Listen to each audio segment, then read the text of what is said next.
This is the World of Sports Network presentation. Yes, sir. Yes, sir. Yes, sir. Yes, sir. It's the G to the U to the R to the U.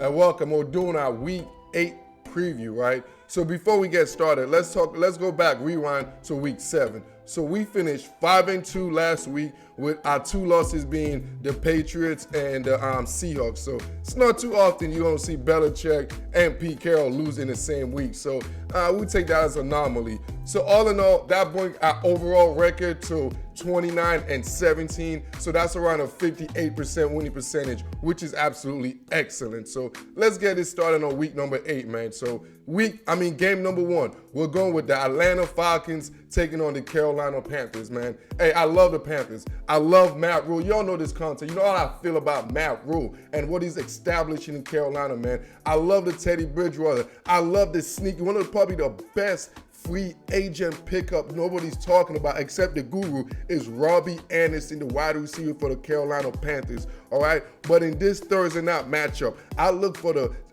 America's losing sweetheart, the Atlanta Falcons, with the best receiver in the game, Julio Jones and company, to come out here and win this game. You know why? Because this is the second time around they've seen Matt Rule. So with that said, they kind of have an idea of how the Carolina Panthers operate. And I expect Atlanta with that explosive offense. And at the end of the day, bro, Julio Jones owns the Carolina Panthers. Let's just be real. Every 300 yards, y'all remember that 200 yards game he had? Almost 300 yards game was against the Carolina Panthers. Julio Jones owned the Panthers, and I expect Julio Jones and the Atlanta Falcons to upset Teddy Bridgewater and the Carolina Panthers 34-31, Atlanta 34-31. Steelers versus the Ravens. Oh, man. I mean, you talking about a heavyweight matchup, bro. You talking about a blockbuster matchup right here. The best of the best, man. Look, what I see this. The Ravens, John Harbaugh and company got a bye week. So we all know a great coach. You give him an extra week, man, to prepare. That goes a long way. Now, the thing about the Pittsburgh Steelers, let's just be real, bro. I love the Steelers. I love every element of it. They're 7-0, probably the first time in history. The first time in history. But the one thing is, we know Big Ben.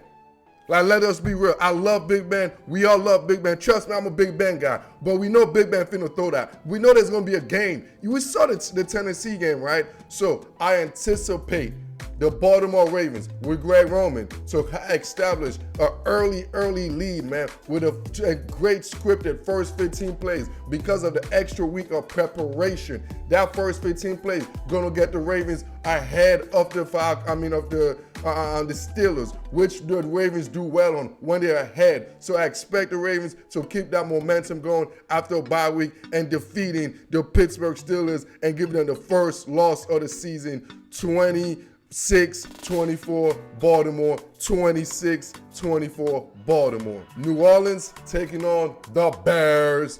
Hey, man, just listen. I mean, look. The Bears, the offensive line got no protection, bro.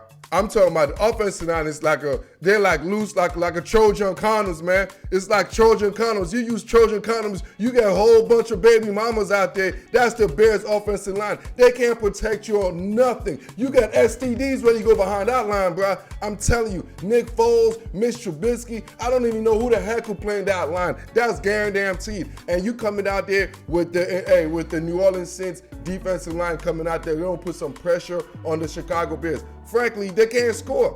They have no type of, they throw the ball to one guy, Allen Robinson. So I expect Marshall and Lattimore to have a big fight with that game, and I anticipate New Orleans, bro. Hey, on the low, AK-41 is having quietly a very, very good season, bro. A very, very good season. The difference in this game is going to be an angry Mike Thomas and Emmanuel Sanders coming back, going against, Kyle Fuller and the rookie, Jalen Johnson. So I look for the New Orleans Saints and Drew Brees to use more of the offensive line and play action game. I expect AK-41 with one of the best Offensive line, nobody ever talk about. The New Orleans Saints offensive line. I anticipate AK-41 to have another big rushing game, and the New Orleans Saints coming out of Chicago with a 27-20 victory, 27-20 victory. 49ers taking on the Seahawks. Man, this the home team, man. This is a tough one for me, man. I'm gonna be real, man. I have a certain principle.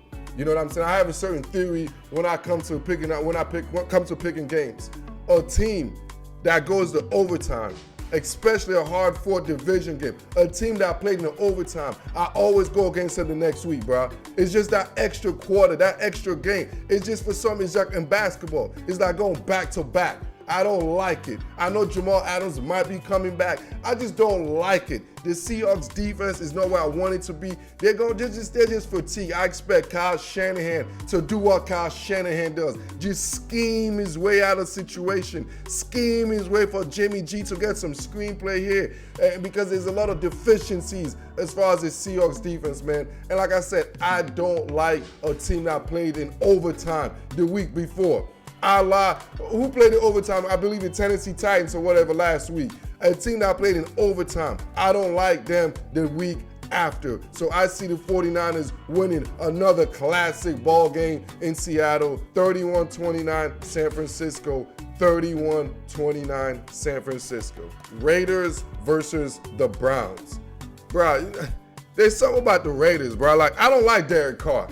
Like Derek Carr, you know, Derek Carr remind me of that possessive girl, though. Like, that possessive girlfriend is like, you just like, dude, why are you so possessive? Like, I just want to leave you in Oakland, but now you don't want to stay in Oakland. You want to follow me to Las Vegas. You want to go through my phone and stuff. Like, it's just so possessive. I always want to be around you, dog. Like, dude, I'm trying to chill with the boys. You can't even do locker room talks. You know what I'm saying? She like, hey, why are you making jokes like that? That's a Derek Carr. He's just, and John Gruden is like, bruh, come chill, dog.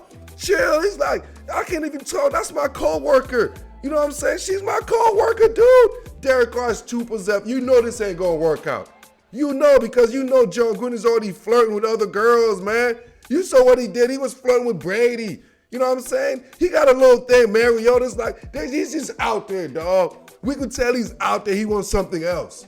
You know what I'm saying? This is Derek Carr just being possessed. He's like, oh no, because he knows, Derek Carr knows John Gruden's out there. So with that said, I don't like the Raiders. I do not like the Raiders. And with that said, the Cleveland Browns is going to win this game. Just the fact that relationship, that home right there, that house relationship between Derek Carr and John Gruden, I don't like it. 29-27 Cleveland. Rams versus the Dolphins. It's Tua time. Tua time. You know what? I don't know if it's the right time for Tua to make his introduction, right? I really don't know. He's going against the best interior defensive line in the history of the game since Warren Sapp. Like, I don't know, bro. Tua, man, look.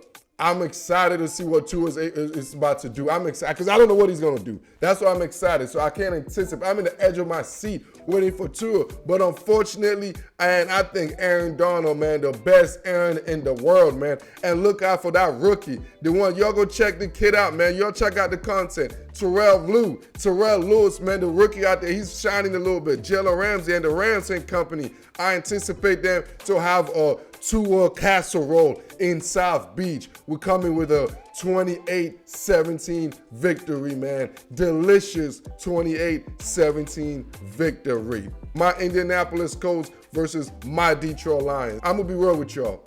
It's going to be November 1st when this game starts. We all know Detroit average about 5-6 games a season. That's about one win every month, right? That's the quota. And in November, they usually win the Thanksgiving game. I don't know why that's just what they do. So November 1st is not Thanksgiving. So Detroit's quarter is hit. You know what I'm saying? They already won last month. They won against, who did they just beat? Atlanta. So their quarter is there. You know what I'm saying? So with that said, the Colts coming out of a bye, Frank, Wright, and company, man. Look for Philip Rivers to get short up a little bit on the passing game for them to look fresh, man. The Colts are going to look real fresh. And Darius Leonard is coming back. With Darius Leonard coming back, bro, whoopie suey. I'm telling y'all, watch out for the Colts, man, and the defense. And I anticipate the Colts to come out of Detroit with a 27-23 victory. 27-23 Indianapolis Colts. And that's week number 8 preview. Like this, love this, share this, and I am out.